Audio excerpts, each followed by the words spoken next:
Happy Dress Up Friday. And Dee, Yeah. darling, are you doing Red Carpet Ready Hollywood? It looks like you are. So God, yes. definitely, darling. I thought we all were going to do that, actually. I thought we're all going to be going to Hollywood very soon after lockdown. Wonderbirds go to Hollywood. Okay.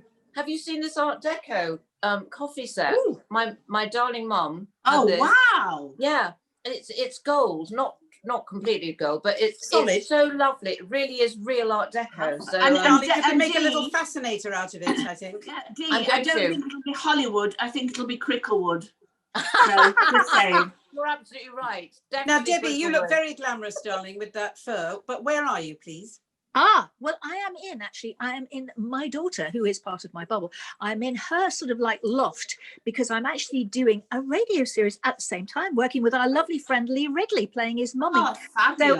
So how lovely. I'm actually, what's the word, multitasking, doing this show, doing that as well. So exhausting. Nothing that, darling, it's nothing that we're not used to. And there is that angelic, beautiful Sherry in white. I love it. If only I that. know. Yeah, You look can like an relate? angel. To reflect the jowls, that's what it's for, Harriet. I thought it was. I thought it was. No. Or should I say deflect? I just want to say what an amazing week. Of course, the inauguration, which was just, I mean, I don't know about anybody else. I thought it was very emotional. Yes. Not only have we got Biden, but we've got that wonderful Vice President, Kamala. And I think she will change the world, will change the face of the world. I think so too. I think it was so the too. most moving and extraordinary experience to watch. Absolutely. And Amanda Gorman, that amazing young girl Yes. who is the national, youth poet laureate. Yes. That experience of watching her, that vibrancy and the truth that she spoke was the most moving thing.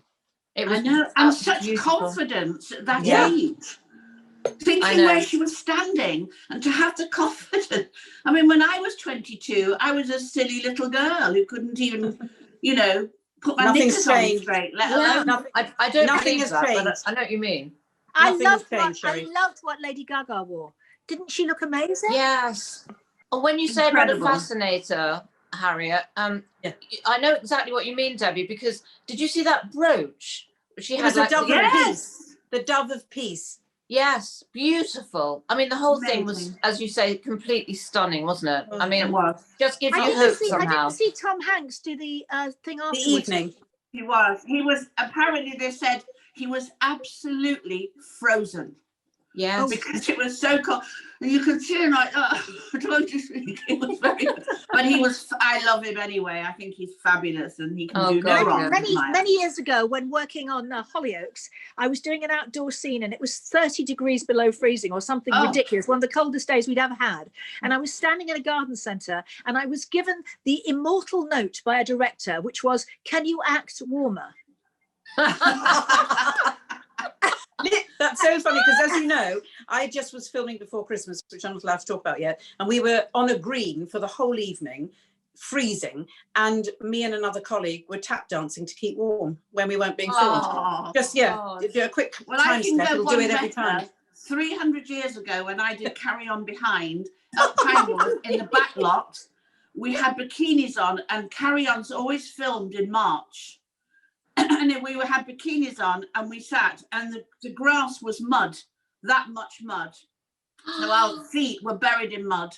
The trees had no leaves, so they were sticking leaves on and they were spraying the mud green. And we were absolutely frozen. And the director came up and said, "Can you stop looking blue? Can you stop it?" And they came and sprayed us. They came and sprayed us with this yellow spray. That's so That's funny. Oh You my win, God. darling. And do you know You what? win, Sherry. That's the best story. That is amazing. You was everybody terrible. there.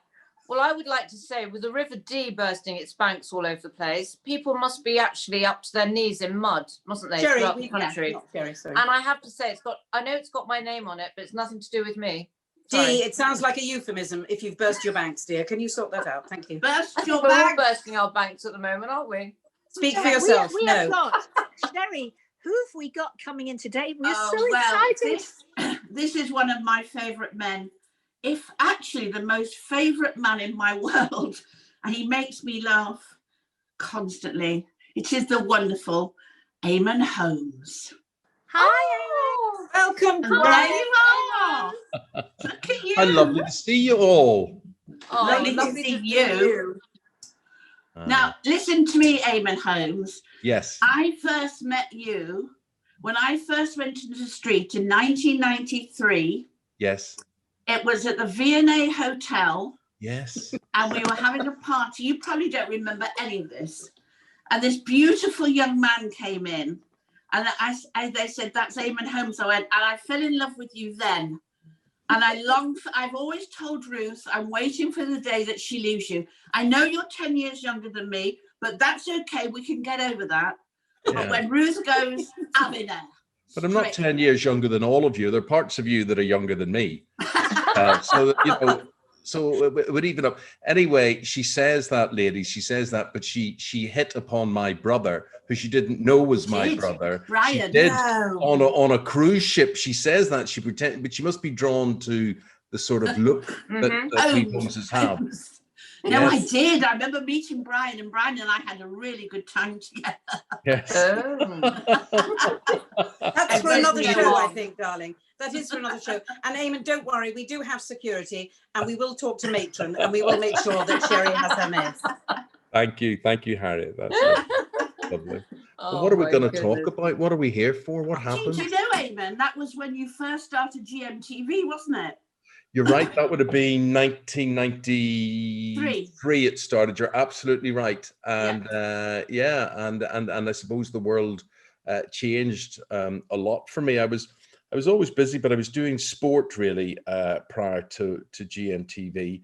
And although I had worked in Manchester, I did a daytime program there, but I was doing Eamonn, plus sport. Yes. can I Harriet. take you back to Yeah. when you were younger, if that's possible, if we can think that far back, and to find out what was the spark that made you get into journalism? What was it that inspired you to be a voice, whether it was for sport or whatever, that has taken you on this journey? How did you find it?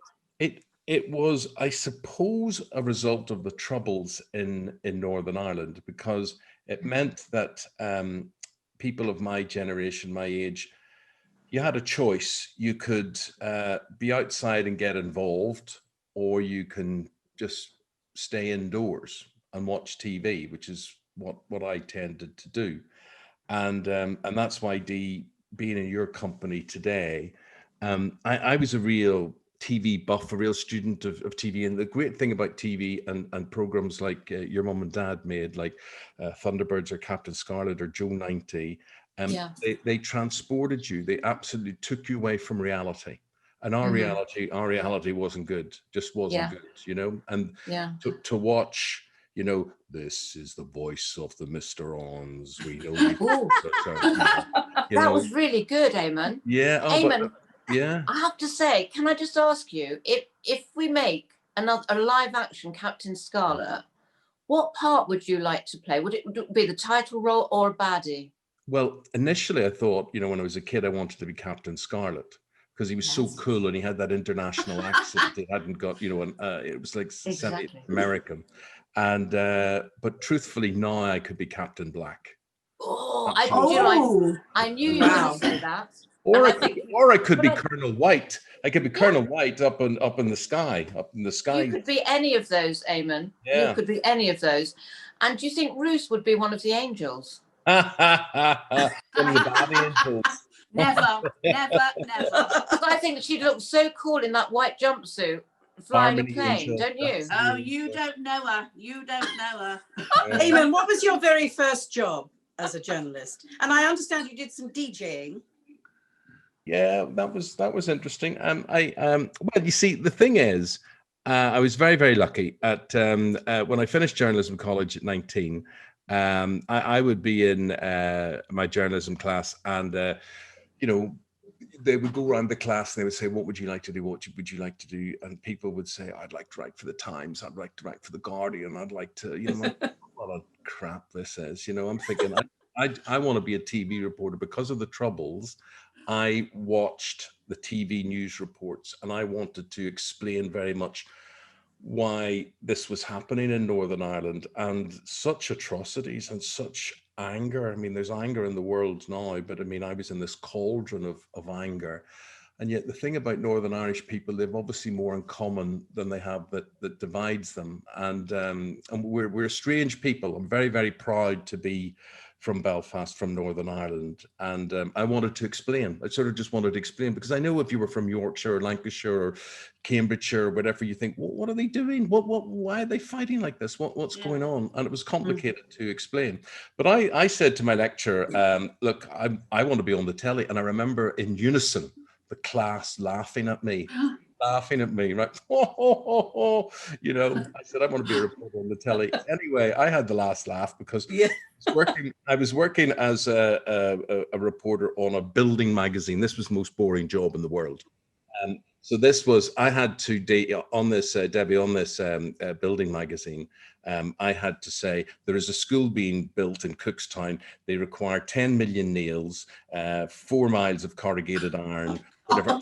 You had to list, it wasn't even a story. You just had to list the requirements of what was needed. And then it went out to builders merchants. So it was boring, right? It was pretty dull.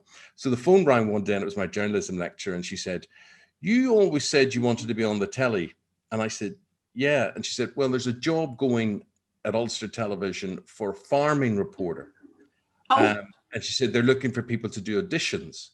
And I said, but Mrs. Fitzpatrick, I don't know anything about farming. And she said, rule 1 of journalism, Eamonn, find out. And so I always wanted to be. So whether it was about agriculture, whether it's about soap operas, whether it's about horse racing, whatever it is, you find out about the subject. And at 19, I auditioned, and I learned a number of lessons in life. So I was auditioning against seasoned agricultural reporters from newspapers, or whatever. Just because you can write for a newspaper doesn't mean to say you can broadcast, which is an often big mistake that television executives make. They think because people can write, they can broadcast, which they can't necessarily. And I got the job, and you think everybody's going to be so happy for you. And I learned a lesson very early on in life, is that people like you to be successful, but not more successful than them. And certainly So not true. Certainly not at 19 years of age. So I was on telly at 19. And the funny thing is, when they gave me the job, this is how ridiculous it was. So I was earning, I think, £3,200 a year. And the editor of the program, he called me and he says, right, you've got the job. And I said, how much would it be? And he said, right, the daily rate, no, I've just spoiled the joke. Sorry. He said, the rate is £44.44. So I'm going 44 and 44, it's 88, 160 a month by, that's 2,000 quid a year. That's less than 2,000 quid a year. I'm on 3,200. I said, I can't do that. I said, no, Mr. Fitzpatrick, that's not enough. And I'm cutting a very long story short. And he said, you like sport, don't you? And I said, yes. So he picked up the phone. He spoke to the sports editor. He said, right, you can work at the weekends on sport as well. I said, good. How much is that? And he said, same rate. I'm thinking, so I'm maybe 19, but he thinks I'm so grateful, so happy to be on TV that he can just pay me nothing. Yeah. I said, oh, no. Basically, he threw me out of the office, right? He threw me out of the office. And I was walking, he literally threw me, and he said, get out. He said, in all my years here, I've never had anyone turn down a job at Ulster Television, let alone some kid like you. So he said, get out, right? So I'm walking out, and his secretary was walking me out the door, and she goes, what happened? They loved you. They loved your audition and everything. Why? What went wrong? And I said, hey, £44.44 a week. I said, I may be young, but I'm not stupid. I said, I'm not working for nothing. She said, that's not a week, that's a day. So I just turned down an NUJ rate of 10,000 odd quid a year. And I went down. I really panicked, and I went down and I passed the post office, and so the year's 1980, and I go to the call phone in the post office, and I phoned him back, and he was having his lunch, and I said, Mr. Fitzpatrick, I'm very, very sorry. And instead of just saying I made a mistake, I got the maths wrong, I didn't understand you could get paid so much money, I said, I've been having to think about this, and I think building's not where it is for me. I think agriculture really is. I've had an epiphany on this, and I do think, and there was silence.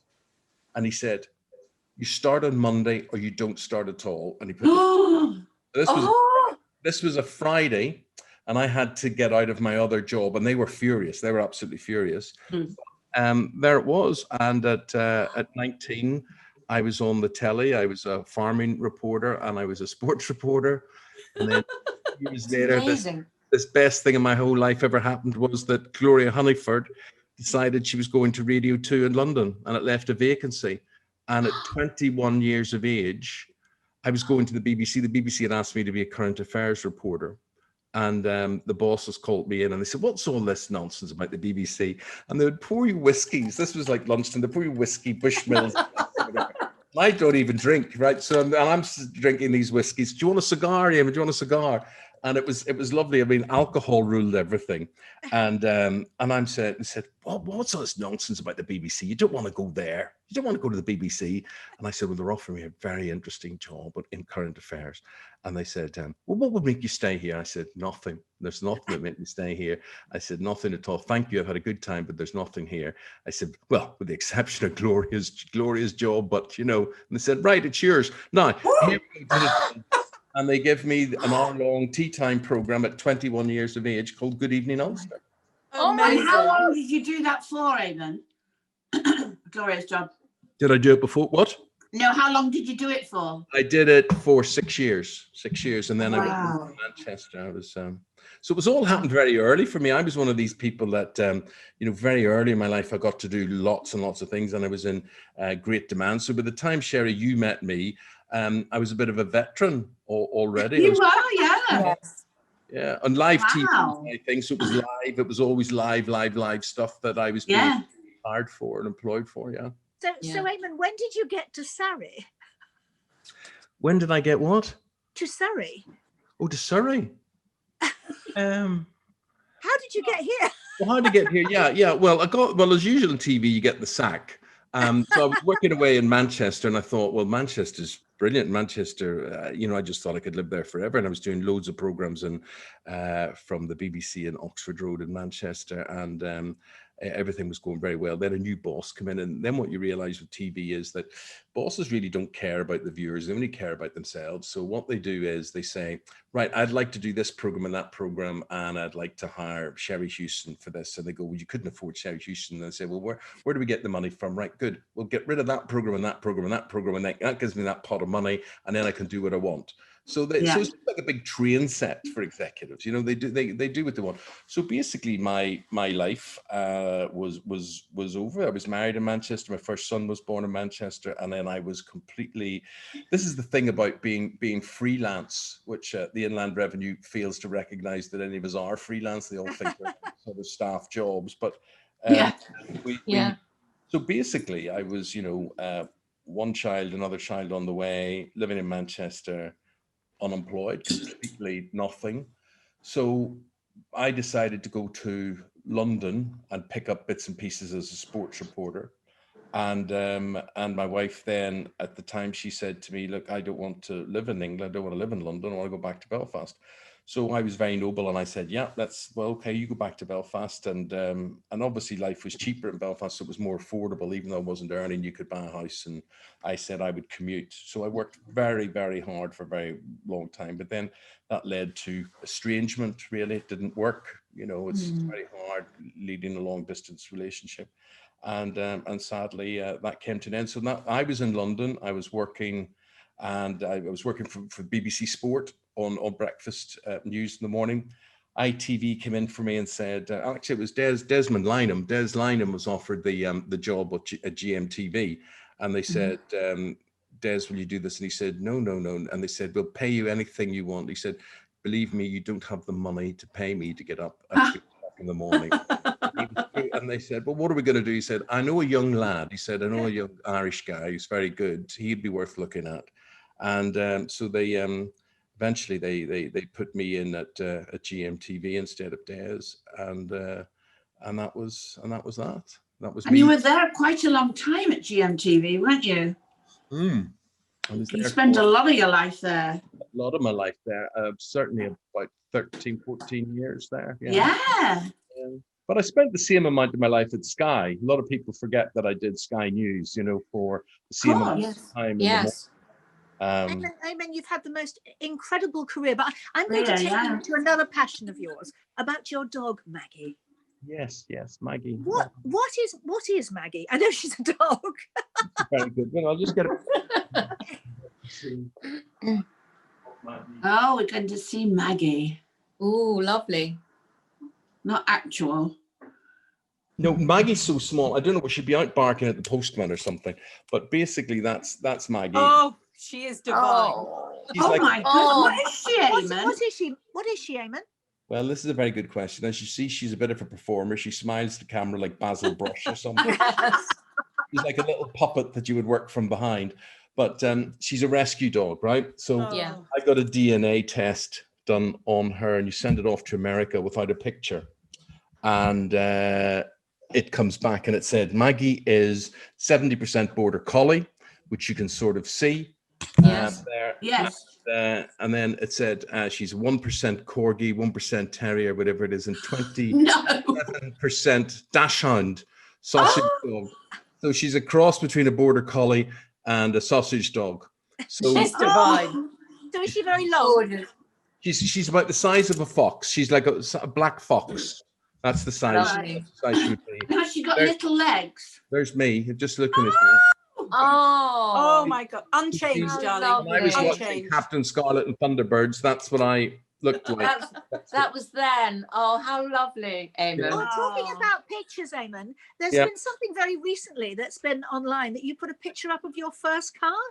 I didn't put a picture up. No, the sort of Northern Irish Historical Society or something posted a picture of me with my first car. Yeah, so it's me outside my mother's house, outside it was my house at the time, of my £550 car, which I bought when I went to Ulster Television because I had the money and £44, 44 pence a day to do that. So, yeah.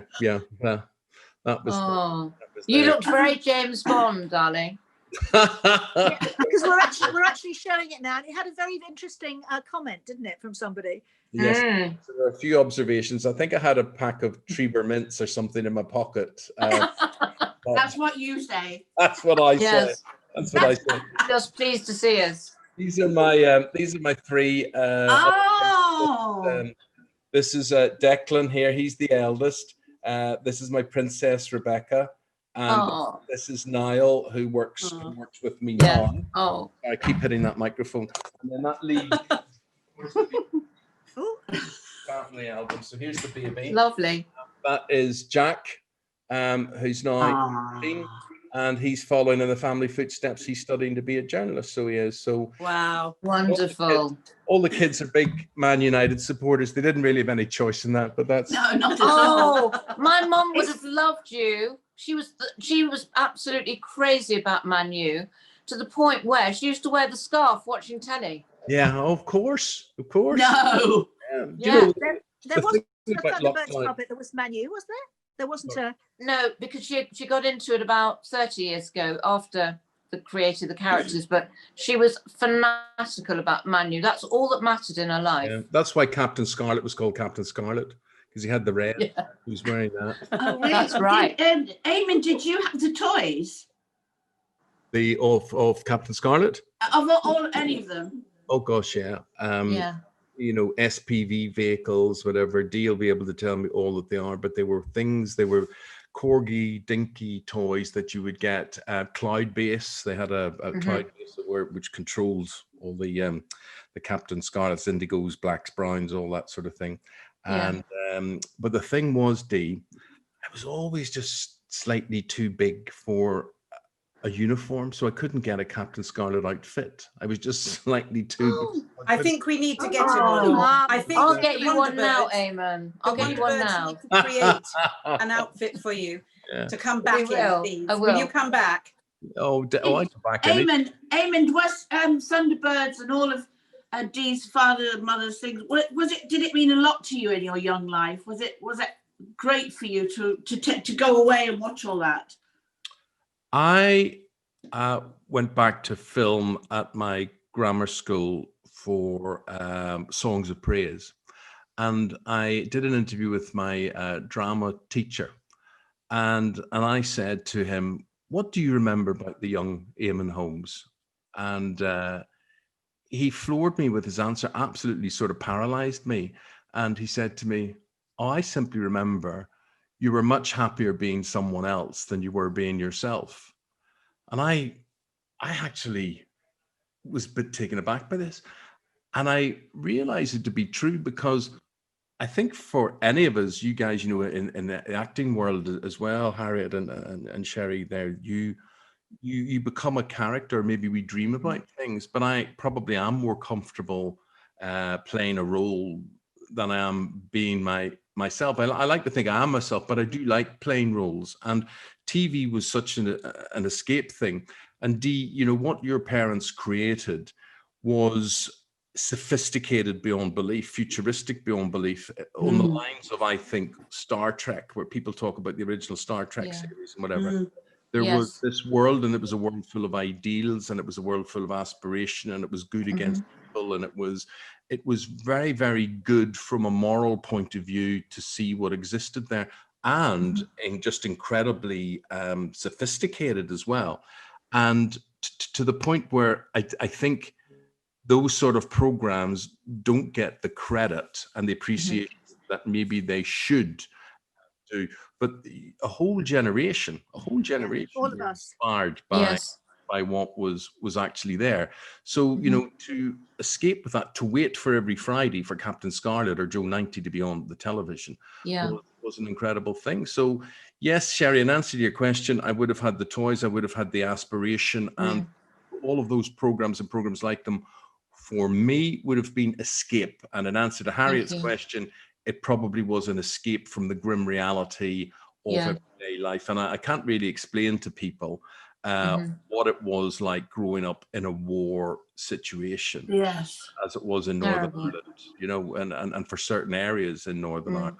So it was, you know, we can all sort of act as if it wasn't, you know, oh yeah, we lived through that, and this was this and that was that, but it was traumatic. It was traumatic, must have affected you. And we used to get letters when I was a kid from all over the world with kids who were whose parents were going through a divorce, or maybe they were handicapped or had been very ill.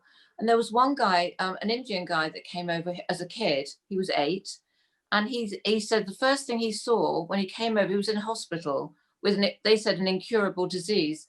And he said the next day he'd never seen a television before, and Thunderbird 2 came on. And he thinks that cured him. He said that was the thing that really cured me. And he's now the biggest collector of Thunderbird 2 in the world. Oh, how moving. Let me tell you about Thunderbird 2. Very interesting. I genuinely believe this. I look at these leaders around the world, and I look at climate change, and I look at catastrophes, and people talk about foreign aid budgets and whatever. And I genuinely believe that there should be a number of hubs around the world based on international rescue, where there's flooding in Yorkshire, or there's you know, monsoon in India, whatever it happens to be, that within 24 hours or so they can muster, they can have the best equipment and people there. And I think, why as a world, why that the cost of that would be relatively little. Why don't the United Nations or something make that happen? I genuinely absolutely. And I think that's an incredible thing you've just said, and I've thought about it too. We've started, Eamonn, because we've started with the Wonderbirds, so we're starting. Yeah. we're starting to do that. You have been an amazing guest. Will you promise to come back and see us? Well, if nothing else, yes, I'm very happy to. Thank you, Eamonn. You are amazing. Really. We need you to fly into our nest on a regular basis, please. We need we you, really do. And that's not a euphemism. Well, no. The main thing is you brought a little joy into the world today. Thank you, and be safe and be well. And the sun's shining today, so hope that's a good omen. I hope so. Thank you, darling. Thank you, darling. Love you. I'll see you very soon. Thank you. Bye. Bye. Bye, darlings. That has made my Friday perfect. It is so uplifting. A bit of the Sylvia Anderson, a bit of the Sylvia Anderson Appreciation Society, I think. Yes. Wonderful, isn't it? I'm Thank you so much, Debbie, for saying that, because obviously, you know, always the bloke used to get the title, and you know, but it's always Jerry and Sylvia Anderson. It was both of them, and my mum would have said that. I mean, she was the creative side, and he was the other side, you know, the hardware they call it. Yeah. But isn't that great that what Eamonn said about changing his life, you know, helping him, and that's all, you know, that's all my mum wanted, because she used to work with special needs kids when she was at LSE, and she said that she was going to go into social work, and she always said to me, well, I kind of did, because I helped kids. She did. Absolutely.